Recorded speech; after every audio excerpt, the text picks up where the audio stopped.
What defines a Souls-like? Is it the difficulty?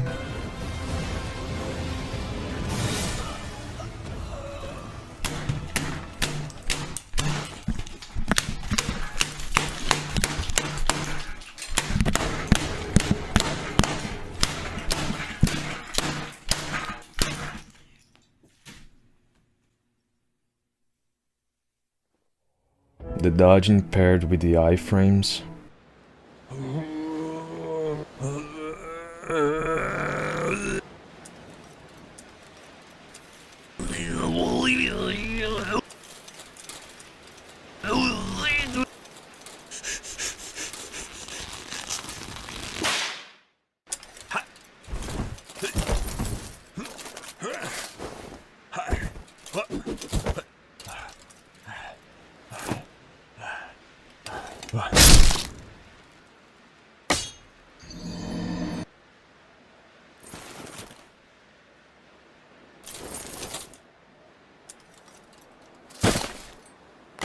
The brutal deaths.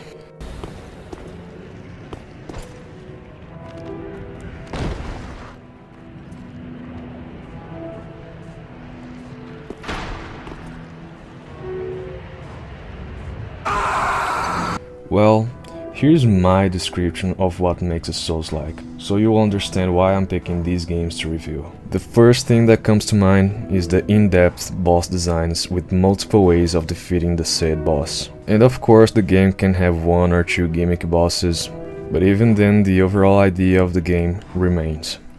The second thing are the brutal, punishing deaths, where you lose your currency to the ground, and if you die the second time, you lose it for real, with the exception of special mechanics like items or spells. The third is intricate map design that invites you to explore in order to progress not only storylines but also your character. The fourth are the bonfire checkpoints.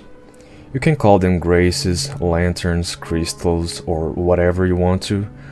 To me, it will always be bonfires, where you level up, heal your character, organize your items, and catch a breather. And last but not least, is that you only have one currency. No such things as EXP and gold, but souls, and you spend your souls to buy a house in Miami, where you're going to spend more souls to pay your mortgage, and you're gonna spend the rest of your days in souls debt. And that is all for my Souls-like description.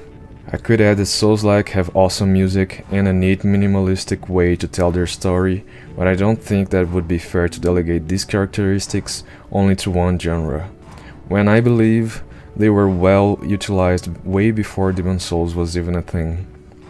Anyways, enjoy a second intro, now to the video.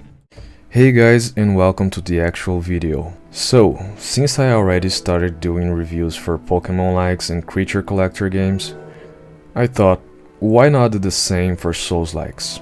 And the first one I want to cover is Lords of the Fallen 2014.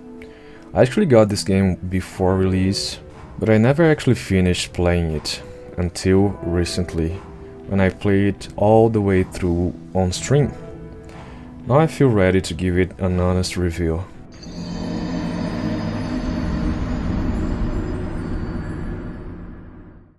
When it launched, the game caught a lot of criticism, bugs, unfair comparisons, and sky-high expectations. But to be fair, it was one of the first Souls-like games outside of the From Software universe. So I don't think it should be judged as if it was Dark Souls or Demon Souls. The gameplay is more forgiving, trading hits with enemies doesn't punish you as harshly, and dodging isn't as precise or central to survival. Combos feel a little clunky, but nothing game-breaking. And personally, I didn't run into many bugs, even though the wiki lists plenty. The pacing is slower, the game is shorter, and quests often feel straightforward. Sometimes it feels too disconnected from the natural flow of progression. So, overall, short game, slower pace, cozy exploration, clunky but functional combat, and bosses that are just okay. and it never really gave me that sense of reward you expect from the genre. And for that reason, I'm giving it a 3 out of 5 Souls of a Lost Undead.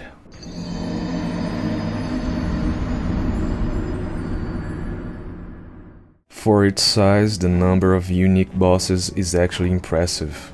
Most fights have small gimmicks, like armor breaking off as HP drops, or bosses stunning themselves by hitting walls, but nothing on the level of Storm King, Yorm, or Rykard. The downside?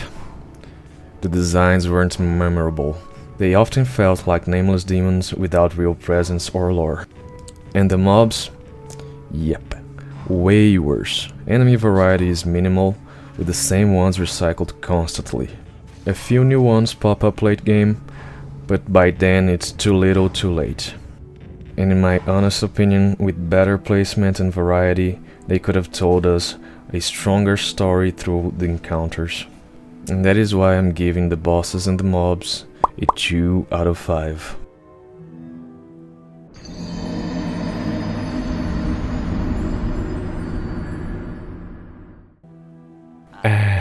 The map design. One of those things that Dark Souls just did it best.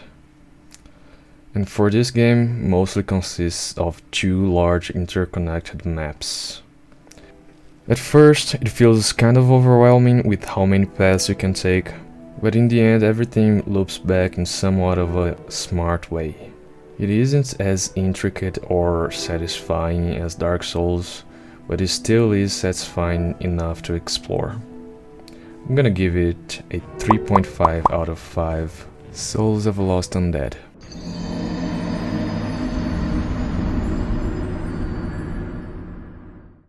The lore. Well, the lore tries, but falls flat on its ass. I can see that they try to make the NPCs deep and sympathetic, but still they feel shallow and misplaced. I didn't feel any connection to any story or NPC. I couldn't relate. I just didn't really care. Just gonna keep it at 100. The main story just doesn't grab you. You're mainly going to be playing because of the cool little weapons and armors. 1 out of 5.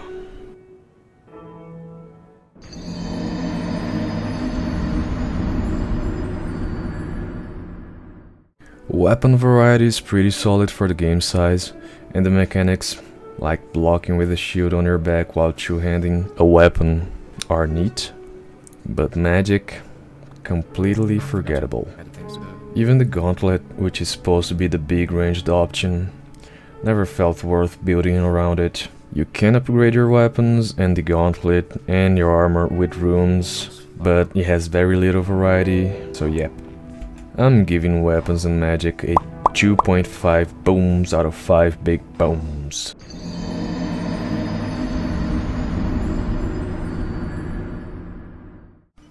The game feels balanced overall, but also kind of too easy. Bosses go down without much challenge, which kills the rewarding "yes, I finally did it" moment that Souls-like usually give it to you. So it is balanced, but not engaging. 3 out of 5.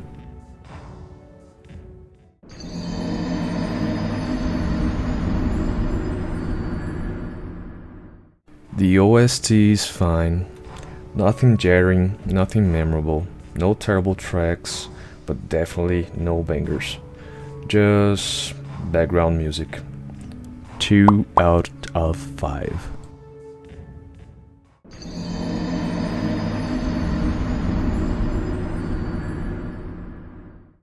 Alrighty then, let's crunch up the numbers. Everything adds up to about 2.43 out of 5, which I'll round it up to 2.5 so it looks cleaner. But what does that mean? It means it's an okay game. Not bad, not great. At release, people expected a Dark Souls but different, which was unfair to the developers and the game itself. What we got was a decent game for a decent price, one that laid the groundwork for the devs to improve.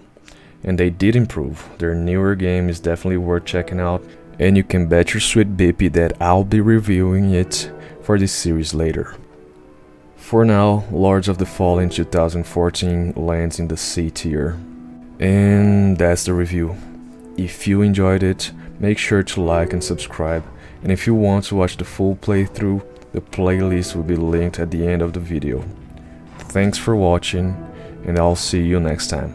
Bye bye!